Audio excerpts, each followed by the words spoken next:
Good morning.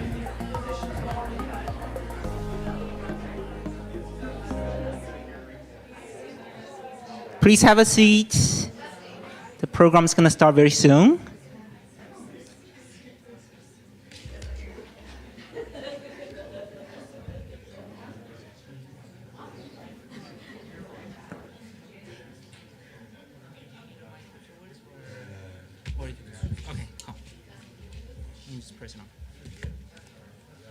All right, welcome to Tech Day 2024. My name is Willie Peng. I'm the Associate VP for Academic Technology. To kick off this event is someone who needs no introduction. He has been part of the campus community for many, many years. He knows every inch of the campus, and he knows everyone. This person is everything, everywhere, all at once, and I don't know how he does it. And he's also my mentor, Amir. Thanks, Willie. Thank you, everyone. Thanks for being here. I'm very excited. As you know, the theme today is AI. You know, since my name starts with A, I always use that. But AI has been really, really important to me for past decade and more. So we had a lot of excitement last semester when we had the Spring AI event. Now, this Tech Day is another excitement about AI. You hear about AI every day in your TV, in your radio, everywhere you see. When you see Elon Musk dancing on the stage, you know it's all about AI and everything else that we learn about AI. So today is going to be another fantastic day. We have all a star of presenters, especially our keynotes. We are very thrilled to have him here. Willie will introduce him in a few minutes. But I wanted to, can you go next?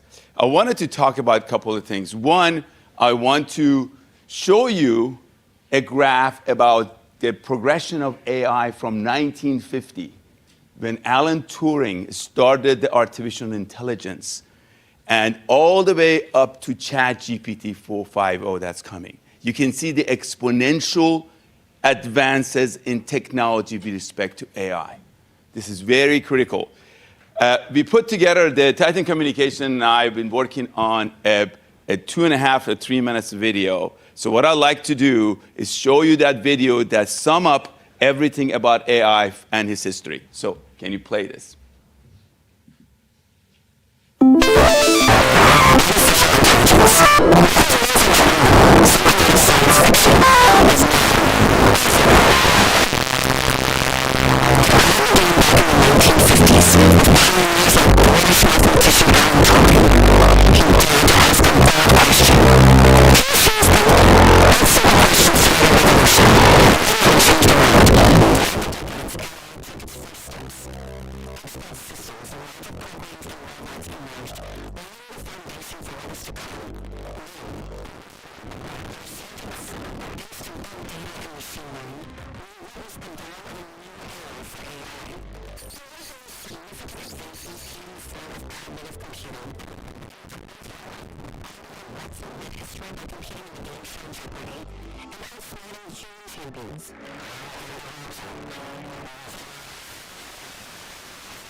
Didn't just calculate answers. It understood and processed natural language, showing the true power of cognitive computing.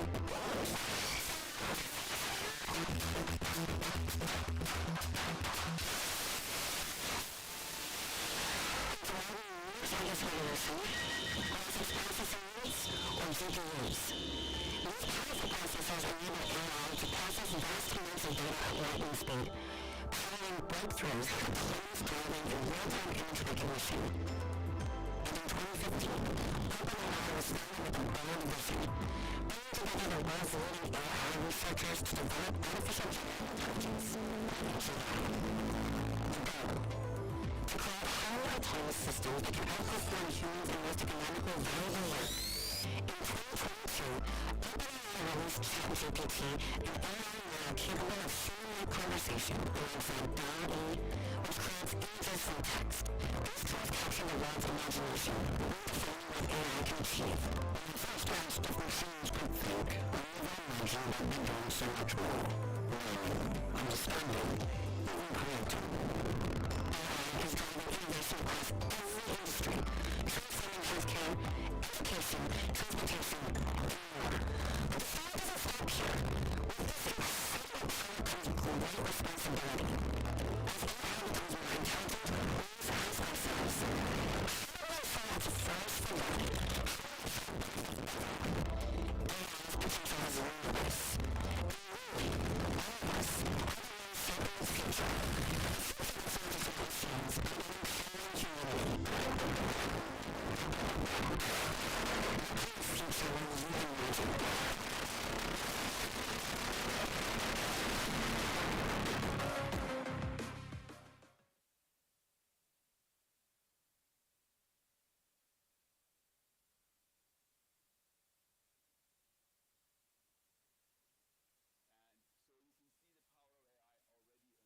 And what I wanted to bring up, one of the things that AI has done recently is actually he has created a bigger divide, digital divide with our students and everywhere in our community.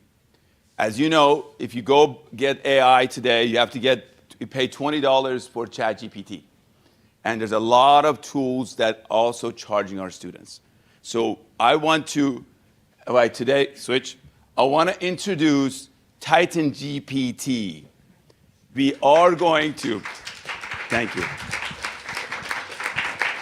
It is coming, as actually the soft launch of Titan GPT would be December of 2024. We're going to soft launch it coming in December of 2024. What is Titan GPT? Is OpenAI Omni that's available to all of our student, faculty, and staff across the board. We are trying to close the digital divide with this tool. We're going to have more tool coming. Also, we will be releasing Dolly to the students coming in the spring. So it's not just, and a series of a tool that comes along with it. Can you switch? So it will be available on ChatGPT 4.0.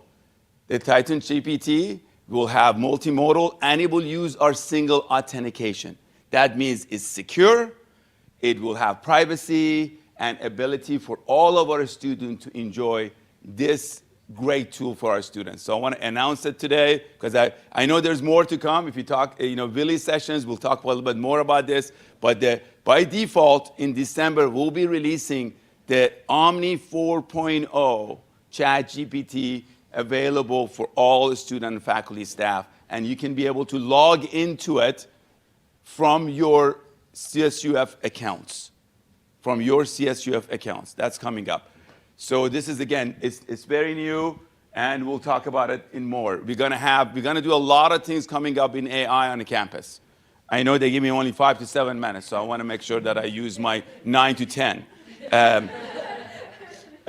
So what we're going to be doing, we're going to be doing some custom GPTs. We're going to have APIs. We're going to be able to really expand how we're going to use it in the classrooms. How do we look at the curriculum? How are we going to use it as a business? And also, how do we use it across to support infrastructure of a campus? You see a lot of changes coming up in the spring of 2025, and we'll hope to have AI integrated to our campus, very seamlessly across the board. By that, I'm going to turn it over.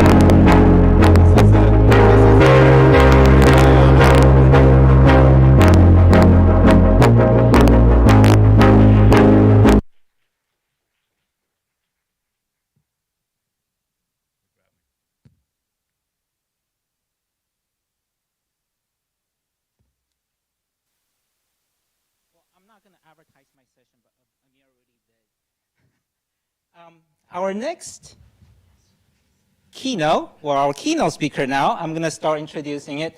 It is my pleasure to introduce our keynote speaker for CSUF Tech Day 2024, Dr. Tom Defanti. With a career spanning several computer generations, Dr. Defanti has been at forefront of computer graphics, virtual reality, and high-performance computing. He's a distinguished professor emeritus of computer science at University of Illinois, Chicago, and also a research scientist at UCSD Qualcomm Institute. His pioneering work has greatly advanced the fields of visualization, interactive technology, earning him many awards and recognitions worldwide. And we are very honored to have him to share his passion in investing in research and education in AI infrastructure. Please join me to welcome Dr. Defanti.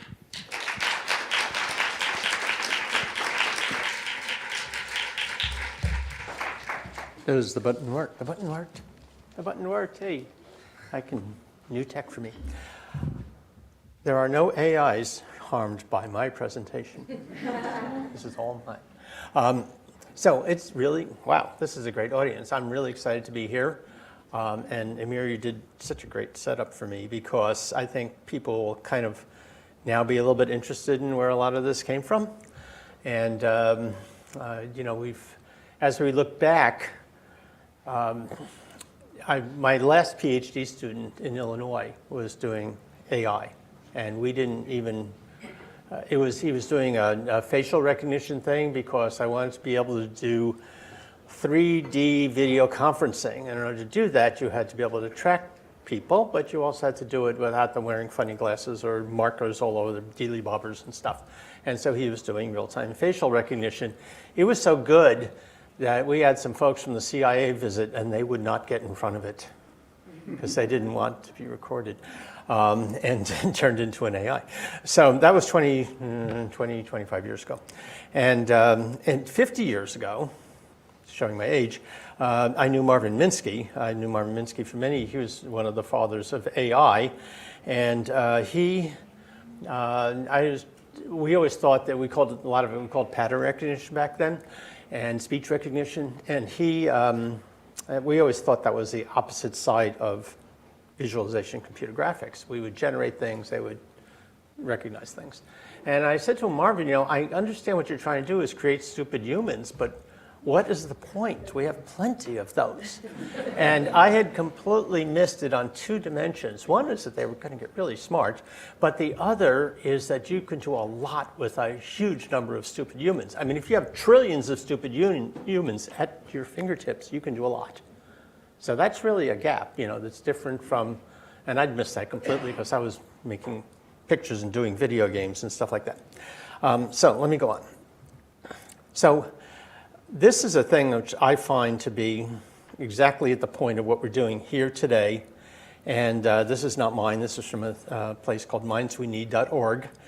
And it's about why are we doing this? And it's because we really want to connect all the universities and all the colleges and all the libraries and even the K through 12s are working with now,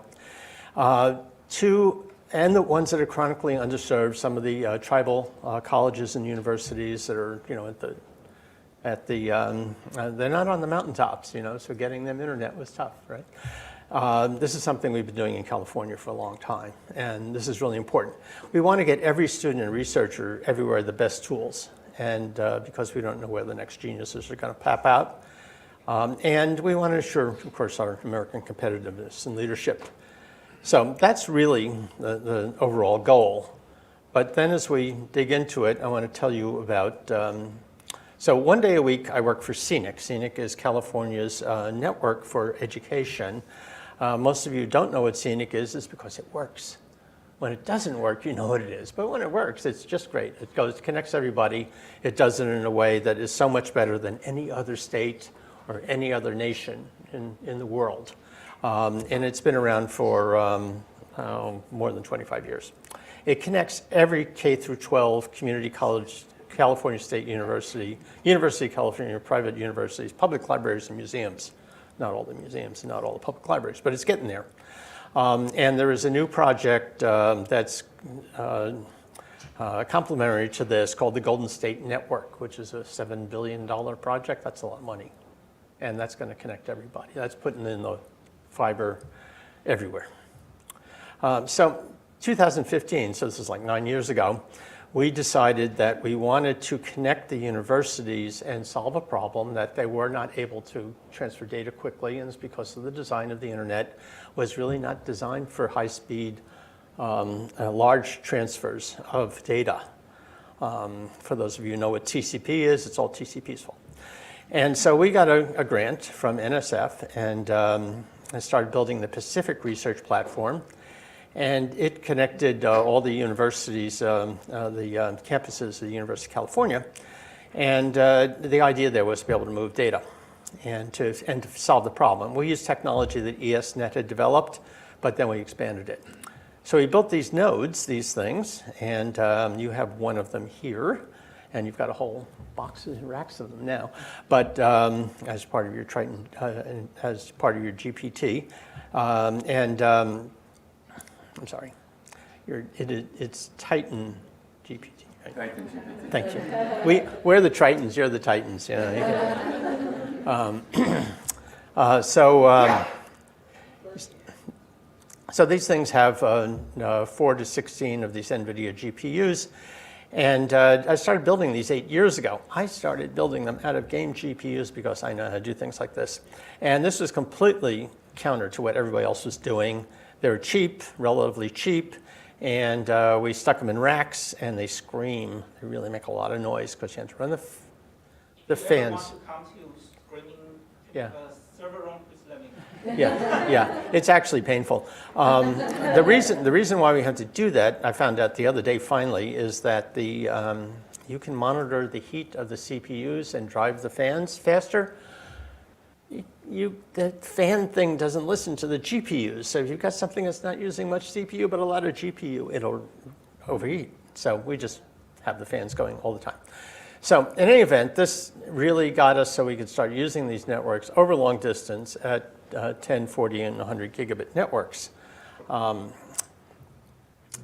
So then at the same time, our UCSD IT services built a similar system called the Data Science Machine Learning Platform. And this was good because the characters that I worked with, I didn't believe they were going to be able to pull this off. And then Adam Tillman replicated it and immediately was serving thousands of students. I go, okay, I think it's going to work because if students can't break it, it's bulletproof. So we started putting all the software on it, and this was a student-focused platform. So this was in 2018. This was six years ago, right? And it's managed by IT services. It's used in over 60 courses every year by more than 9,000 individual students for 20,000 labs. So obviously, a lot of students take more than one lab. That's a lot. You know, it also gives me complete confidence we can expand this for, working with the CSUs to 100,000 students. I think we can do that. These are courses. I'm not going to read through them, but there's a lot of different courses, and they're all very AI-oriented because all these GPU nodes were AI-focused. And what that really means for you is that there's high-performance computing nodes, which are 64-bit floating point, and there are game computing nodes, or ones that are similar to that for AI. They only need 32-bit. Actually, you can do AI with 16-bit or 8-bit, and some people even do it with 2-bit computing, amazingly enough. But you don't need the 64-bit, and it makes things a lot cheaper. So we put a bunch of these things in the back of my Highlander, and we took one to Stanford and one to Santa Cruz. I like to drive. Went to Santa Barbara, went to UC Merced, went to Irvine, and went to Riverside. And we plugged them in, and they're screaming there still. So that was the first phase. And then in last year, we said, okay, we're going national. And we went from the Pacific Research Platform. It was originally Pacific Research Platform because nobody believed we could do a national scale program. So we had to prove it first. So then the National Research Platform happened. And we've been having conferences about it. And then this time, a few of them I drove around, but most of them, there you are. And most of them, actually, you drove, you picked the one at my house. Yeah. And San Diego Community College District is our first community college district, and I expect them to be replicated now in the LA Community College District and the Los Rios, I believe it's called in Sacramento, and then other ones will catch on. This is really important, by the way, because the CCCs feed into the CSUs, and an extremely important part of that, much more even than the UCs, the extremely important part of that is you want the curriculum and the tools that people have to actually feed into it. You don't want people to get here and they say, well, you don't know anything, take all these other courses and lose a year. You want them to be able to smoothly go in. And so there is a concentrated effort at UCSD with San Diego State, and Berkeley's working with Northern California universities. And we want to work with you guys on this too, to make sure that what the CCCs are doing, the LA Community College District is coming on strong with this as well. So I think this is a good place to get together, and it's new, it's fresh, so we can do it. We can try to do it right, SDSU built a cluster called Vern, and this is for their instruction, and they federated this with the NRP. Actually, just joined its Nautilus, and it's a substantial system. And so I'm showing you some of the models here for people and to kind of compare yourselves with, and I tell you, you compare really favorably here at Fulton now. And Professor David Goldberg there did an AI survey last spring, and I know you guys have done one here, and I'm hoping to hear about what your results are. But the interesting part about this was they got really good student response rate for a survey, because we all get surveys and we just ignore them, but this one actually got 21%.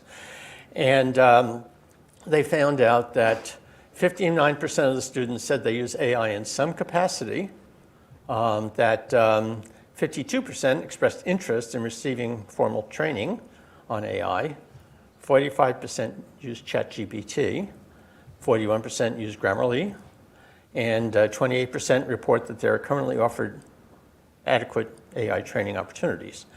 So, but the most important thing that we want to hear as teachers is that the students think that what we're teaching them will play a significant role in their career. That's really important, because otherwise we're just making them take courses to graduate. So the SDSU AI survey has been replicated in a bunch of different places, and they're making it free and available. And we know that you guys have so this slide was from last summer, and you've already jumped on it, so that's great. At San Bernardino, they're one of the early ones to work with us. They teach courses on the National Research Platform. They're a little bit broader. They don't have quite as many AI courses, but they do have a lot of AI and ML projects. So again, just to show you that you're in good company here. Now, last summer, I asked Kendra if, I think it was last summer, right? I asked Kendra if we couldn't try and find out who's got free rack space, because one of the things that we're out of rack space at UCSD. We just don't have any place to stuff anything anymore. Our chancellor's willing to loan us the money for more rack space, but then he wants us to charge us for it, and that gets expensive.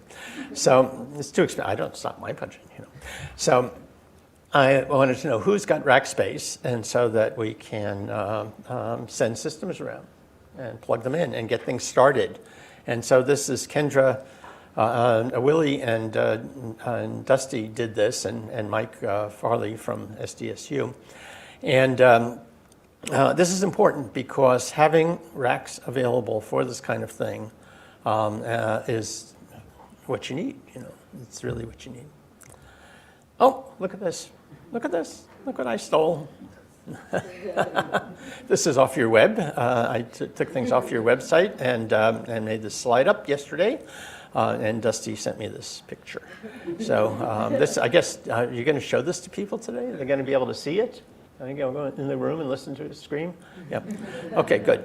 So this is terrific. And so one of the things that we do is we help people manage, essentially run the operations of this connected cluster called Nautilus. And this is now a big piece of it. This is a very substantial chunk of it. And everybody always says to us, well, how do I know if I join your thing that I'm going to be able to get at least out of it what I put into it? Well, it's actually very easy because everybody doesn't use their resources uniformly. And so when you want it, you can usually get a lot more. And if you feel like you're not, or you have a special project coming up, the Kubernetes system that Google developed that we use allows you to very easily fence things off. It only takes a few seconds, and you can fence off things for periods of time or permanently if you need to, but it's very manageable, and you can mix back and forth, deciding on what your instructional loads are and so on. Important thing here is the storage. Very good, Willie. Good job on the storage. So here's the San Diego Community College District. They got rid of their big IBM mainframe and have this gorgeous computer room. It's the size of this that's almost empty. And so we want to get that filled up. We brought it down there, plugged it in, and it was up running in 15 minutes. It was amazing. It was the fastest install I've ever done. Okay, so here's what it looks like now in the state of California. And I point out two WOW systems, the one here and the one at San Diego State, because the two of them together have more CPUs and GPUs than all of the rest of the state except for UC San Diego in Nautilus. So this is really something. I mean, this is all in the past year. So. Tom, can you say what is the infrastructure from the user perspective? What does it bring? And what does this do for everyone from the educational community? Okay, let me get to that in a minute, okay? And I will answer that question. Well, in a sense, here's what it gets you. So if you're on this system, if you're either using it via a Jupyter Lab or via your own a namespace, which is what we call projects. Once you can use all the systems within California, the scenic airport, and so that's substantial. You can see it's 900 GPUs, thousands of CPUs, but once you run out of that, or you find something that's special in another place, there are ones that are connected in there, and then there's all these other ones. A huge amount of activity in the Midwest now, and in Missouri and northern up to University of Nebraska, and then a variety of ones on the East Coast. So these are all substantial systems that are all connected. Generally speaking, as a user, you don't know where you're actually computing. It doesn't matter to you unless you have a specific data source that you want to be next to, or a shared file that you're working with somebody on. Then you can specify where you want to be. But generally speaking, you don't care. And that's really good because these systems do go up and down. You know, a lot of them are game GPUs, and a lot of them do just go, I quit, you know. And the software just says, well, forget about you until we get somebody to go over and push a button if we can't do it remotely. So it's really nice that you're not tied down to any one place. We have unbelievable amounts of data collecting on, we know what you're doing. We know how much time you're using. We know where you're doing. We know all this stuff. And and people often want to know that. The whole idea is to get students and researchers ready using clouds, whether they're commercial clouds or Nautilus is a community-owned and operated cloud, right?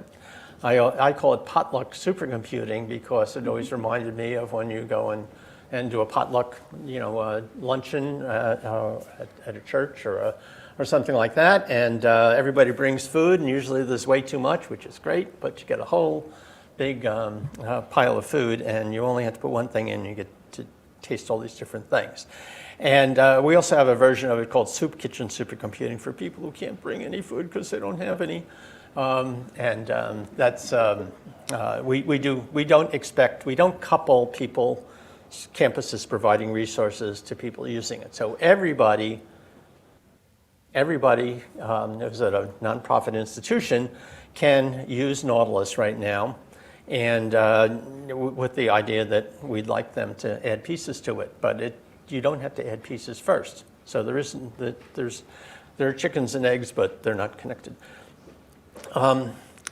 So we have user applications, and they go into things called containers. What the containers do is isolate whatever thing you're doing from destroying the machine you're on, which students are really good at. I was one once. We liked doing that. It was,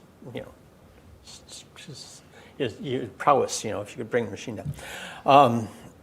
Confuse the IBM mainframe. I used to do that all the time. And then Kubernetes is an orchestration system. It says where to run these containers. And by the way, Kubernetes was developed by Google and then given away. The whole idea was that when Google started, they were just building PCs out of junk, literally building out of junk. And so they had to have a way of dealing with things that were not all the same, like most HPC systems are one monolith of identical machines, and when they get old enough, they get out they do what's called a forklift upgrade. They take it out to the loading dock and dump it. But Google didn't do that. They wanted something to deal with extremely heterogeneous systems all over the place. In other words, separated. So this is not a normal HPC cluster. And then you either go to the National Research Platform, or there are commercial clouds that there's a variety of things like Cloud Bank that help you get to that. Now, one of the really cool things is that what are you going to do? What do people want to do with computers? They really want to get at data. They want to take data. They want to analyze it. This is what AI is doing for us as scientists and researchers, artists, or whatever, is taking AI, is taking data and making sense of it, making it, try to understand it. So where do you get all this data from? And the problem with data historically is that you go to some place and they go, yeah, well, we have these data things, these data products, they call them, and it works with a certain this and that and the other thing. Oh, you don't have that. Well, we can help you. And, or you have to write programs to do it. Well, the National Data Platform is set up. It is actually built on top of NRP. The PI of that was co-PI of the NRP. And right now, as of when I pulled this out a few days ago, they have 5,100 data collections and live streams, and they're just starting to build up users. So I hope you guys jump on it and really use this. But it is a way of getting at data for courses and for research. So here's a fellow who really uses a lot of this up at Northridge, Bing Lee, and I'm not going to talk about what he's doing, but he is just tearing a hole through our machines. He's using a lot of time and publishing like crazy and getting grants, and so he's a good model. You should invite him here to talk about how he's being successful. SDSU, San Diego State, is the lead campus for this new technology infrastructure called TIDE. I got a big NSF grant and had Northridge and Humboldt, Cal Poly Humboldt, and Channel Islands and Stanislaus, and what's the one there I can't read? San Marcos, okay. And as a resource, so NSF has these various grant types, and I'll talk about them in a second. But this is something with $800K for new computational core and $200K to help onboard, to do courses to help onboard teachers and users. And it's federated, it's part of Nautilus. And so it was our first new NSF resource on Scenic Air. Scenic Air, by the way, is really what the PRP turned into, and the reason why we put Scenic into the name of it was because Scenic offered engineering services to the campuses and network engineering services and also communication services. They have great communications people. And I don't have either of those to give away. And so this is really great that they stepped in, and they've helped a bunch of campuses develop their networking in a way that they can take advantage of Nautilus. It's not trivial. And it wasn't even easy for them to figure it out in a way that wasn't idiosyncratic for every campus. So they now have a method to do that. There's the SDSU box. And Jerry Sheen got the 2024 Scenic Innovations in Networking Award for kicking this off. So Jupyter Hubs. So Jupyter Hub is the easy button. This is the way that you build a little framework for your students, for your research, that essentially has all the parts and you just edit and plunk new pieces in. Right? And it's a very contained system. It can get up to 8 GPUs, which is a lot of compute power. We run one standard one for everybody that we support, but 50 campuses have made more than 100 of their own Jupyter Hubs in Nautilus, and they have over 1,000 users. You've got one, right? Yeah. So Cal State San Bernardino has one. And, they use CI logon, which is the same thing you do. It's all the right thing to do. It gives you the kind of security you want and what we need. And they've been increasing users by quite a lot.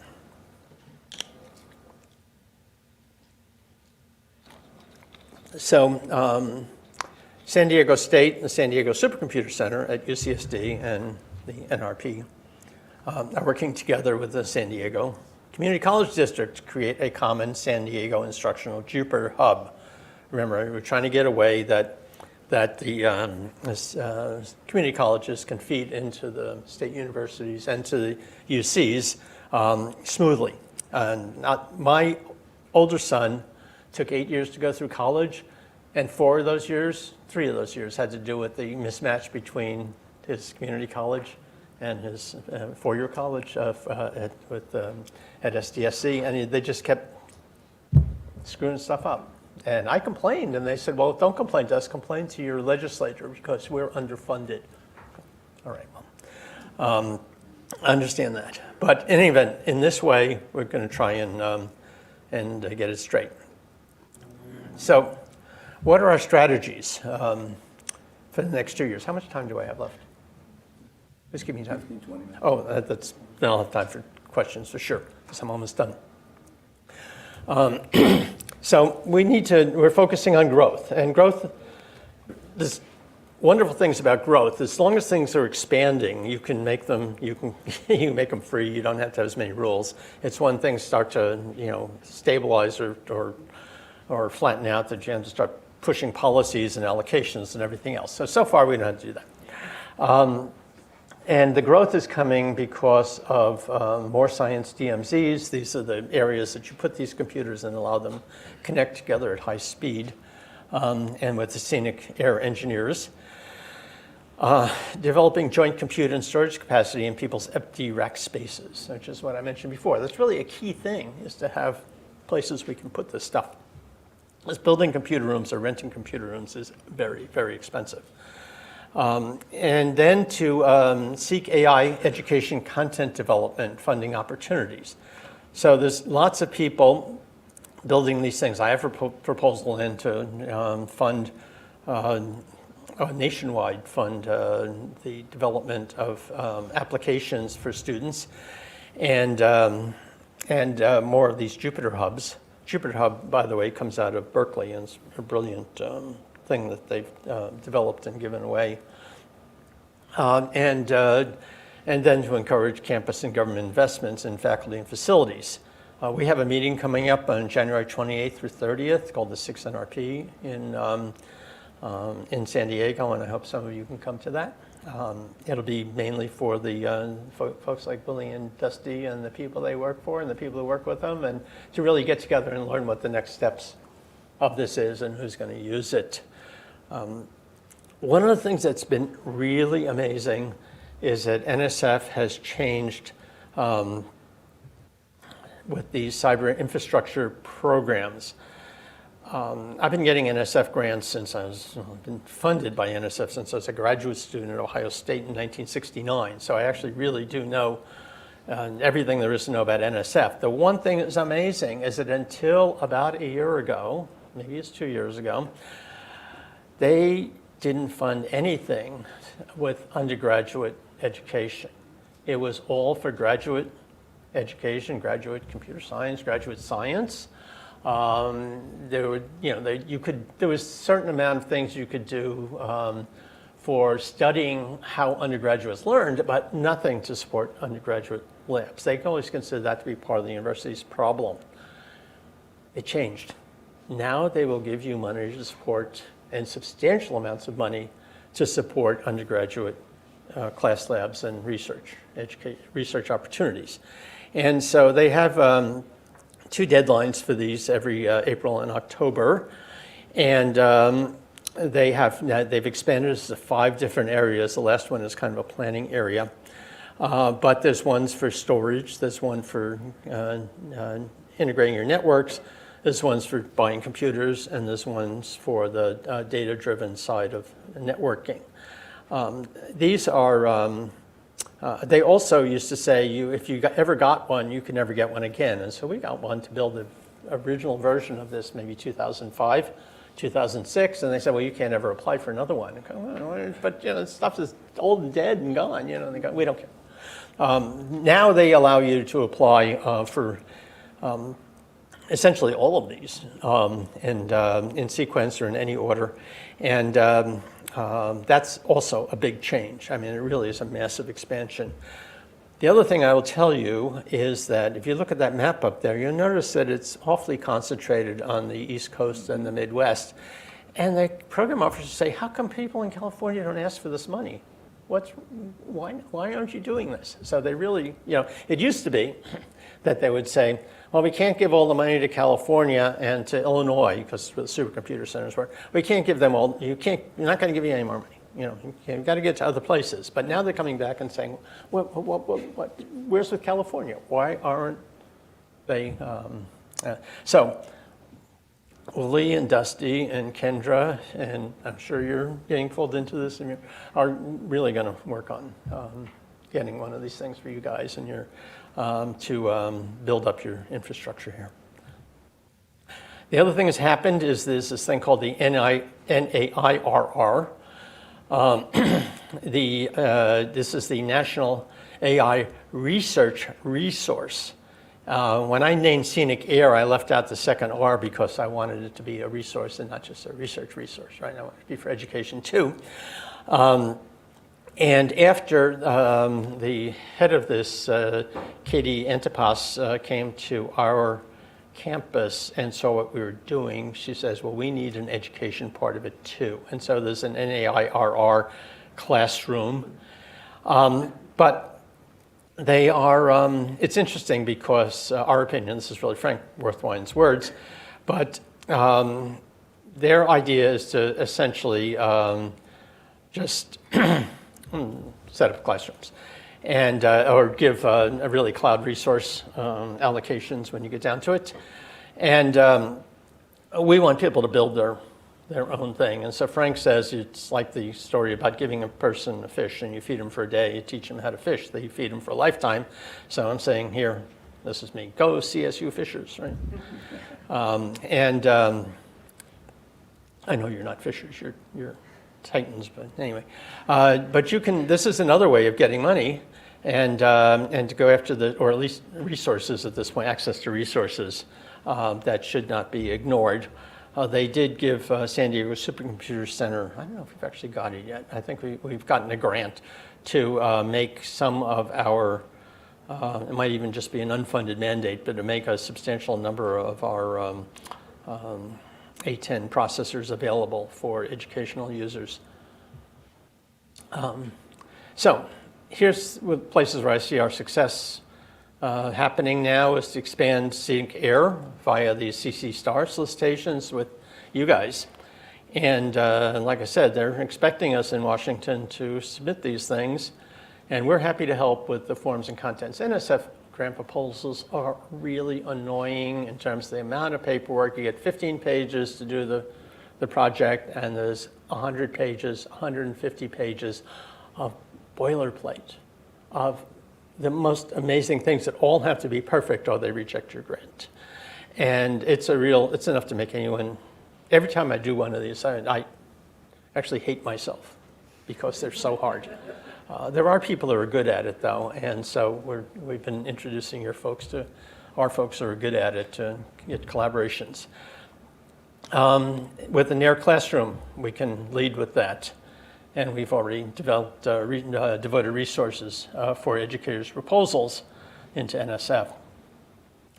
We want to bring more data science innovations to instructional practice, to open the Data Science Federation, integration with PyTorch, and to have the national data platform share content, and to reduce the cost of inferencing. So then artificial intelligence, this training, which is what everybody talks about, where you need 10,000 GPUs, but the real users of it do what's called inference. So the training of it is basically the equivalent of building filters, and the inference is running things through filters. And it's incredibly imbalanced. It's about the equivalent between making a movie and watching a movie in terms of effort, or designing a car through production and then buying one to drive it. I mean, it's really way imbalanced, which is good. But the problem is we've been using the computers for the training, also for inference. And this is now changing. People are coming out with boards that are way cheaper, and that can be used for inference, and also for a thing called fine-tuning, which is a way of making it work for your data sets, not just for the data sets that the people with the LLMs have. And we need students to learn this and become the workforce. So I want to just tell you what keeps us going is that we know that we're going to have growth in users and growth in institutional leadership, wanting to service people, especially under-resourced places, and the growth in these science DMZs because the senior care people are making it an easier thing to do. In other words, the network part of it, the advanced networking part of it. And we know that the community will support user and classroom instruction and training the trainers because universities have, like class labs, and they have funding mechanisms through tuition and stuff for that. So that's a no-brainer. It's just pushing towards where the demand is. The Jupyter Hub development will go on and continue expanding. It is the easy button. We have social networking with our Matrix chat channel, and a lot of people use that to support each other. And we have multi-institution student projects because the collaborations are made easy.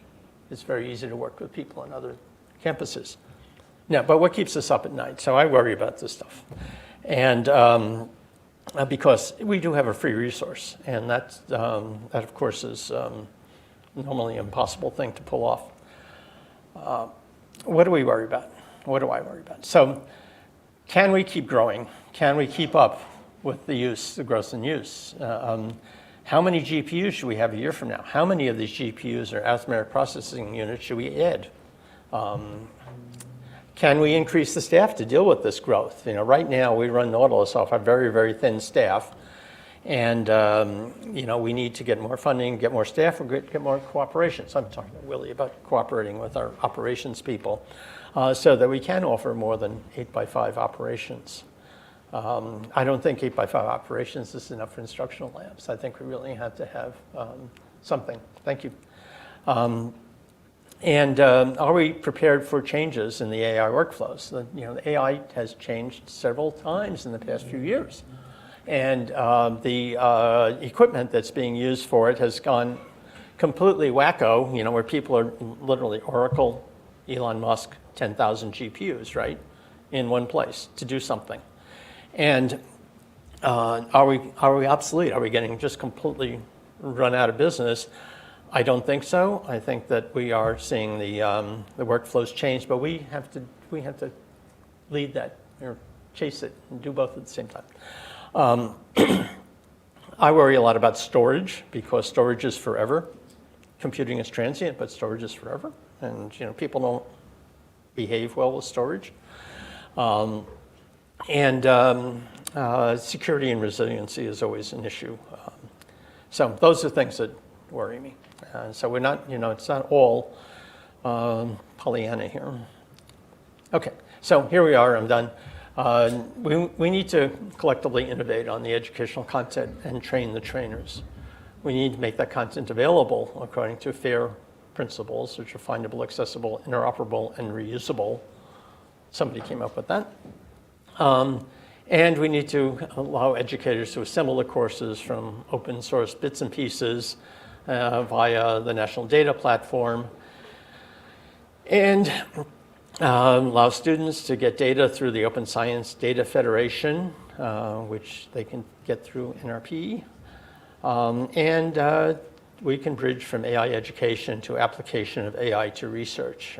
Students are really the lab rats that we need to do research, and they learn this stuff, and the best ones go off and form companies and then give money back to the university eventually. But in the transition, we need students who can do the work, because any of you who are researchers really know, especially in the computing field, that it's students who do all the work, and we just write the grant proposals. So with that, I just want to say that we have a very ambitious vision. We're horizontally open, we're vertically open, and we understand how we need specialized computing for AI, because AI is an experimental science. It really is. It's really an experimental science. And I have a whole argument about that. I'll tell you if anybody asks me why I believe that's true. But NRP itself is owned and built by the community for the community, and we're looking for new owners and new partners. So that's it. We have our workshop on January 20th to 30th at UCSD. If you go to the nrp.ai website, you can already register. I'm the program chair, but I haven't posted the program yet because it's not finished. And we get a lot of money, and gotten a lot of money over the years from NSF, and this is a mandatory acknowledgement slide. So I am ready for questions.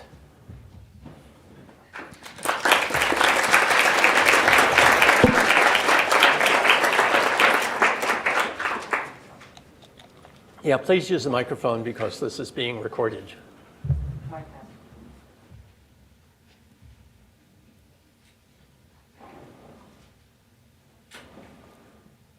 Thank you. You've been a lovely audience. You've laughed at my jokes. Thank you so much for your presentation. It's really enlightening and just makes you think about a ton of things you could do with this platform and all the work you've done in investing in the infrastructure and all. From a computer science background, I had a question. I work on Willie's team, and I had a question about, so we're so used to the traditional way of doing computing, and you have this platform.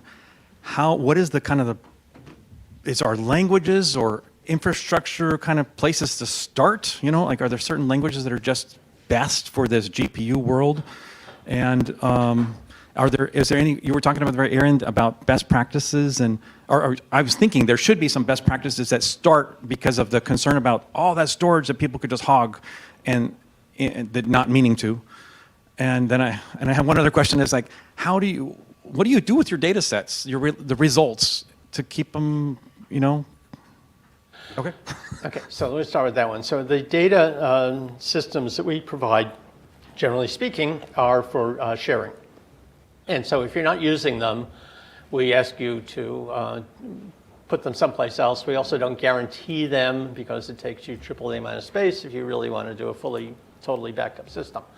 So we expect people to be able to not use our storage as archival storage. So what that basically means is you download your results to the cloud someplace or to your own PC. My PC's got a lot of storage on it. I've got a NAS with a pile of storage. So that's a fairly straightforward thing. If you're talking about hundreds of terabytes, then you need to buy your own storage server. But 200 terabytes of storage server right now is about $15,000. It's not an outrageous amount of money, Okay. And that's a lot. 200 terabytes is a lot of storage. So I think the storage is manageable. I think that certainly Willie's got the storage that you guys can use, people can use here for that for more permanent storage. You really want to put things in a variety of places. You can take your storage and throw it into Amazon Glacier for free, hoping that you never need it. Use that for backup. If you need it, they're going to charge you, right? So that's, and it takes a while. So there are a variety of structures. In terms of how you access all this, how you get it started, the Jupyter Hubs are the way to do it. They give you a whole little framework that you add things to that, is this kind of guaranteed to run end to end. You put different things in. You program in Python or PyTorch, these things that are very application oriented.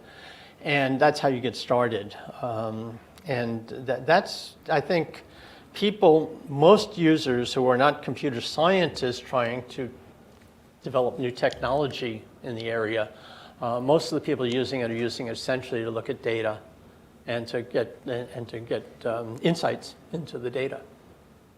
Right. Thank you. Did I answer all your questions? Thank you. That's good enough. Okay. I just want to, first of all, thanks, Tom. A great presentation. Kent for his insight and his vision to really build this infrastructure. If you look at artificial intelligence and GPUs, it's very, very expensive. If every campus wants to do this, is millions of dollars to be able to process and research using AI.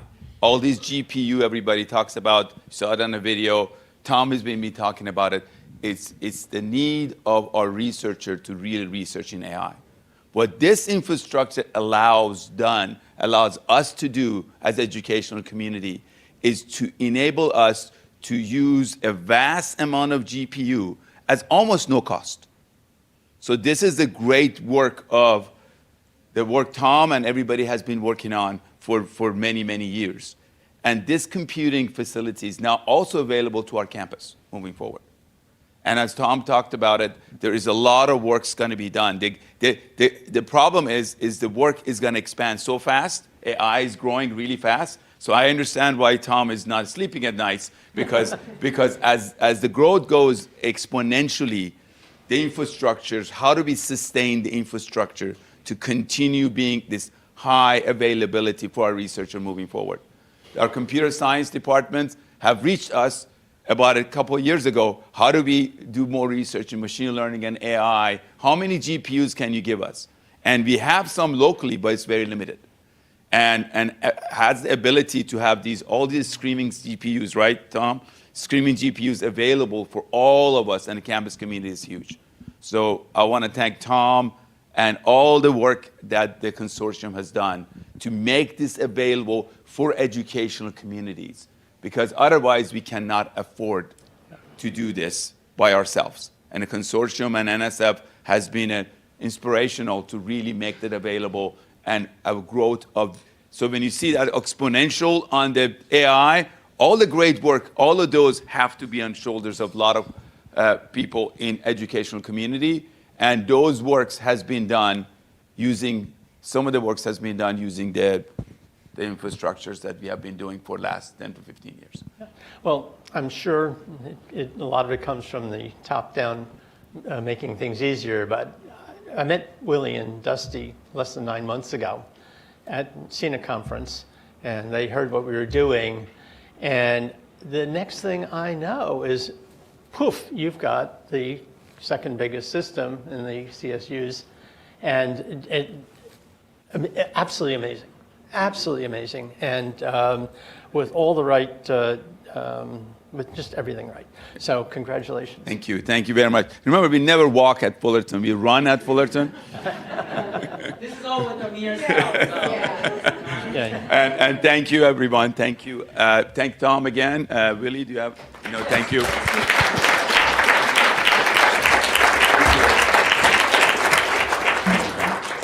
Thanks very much. Sure.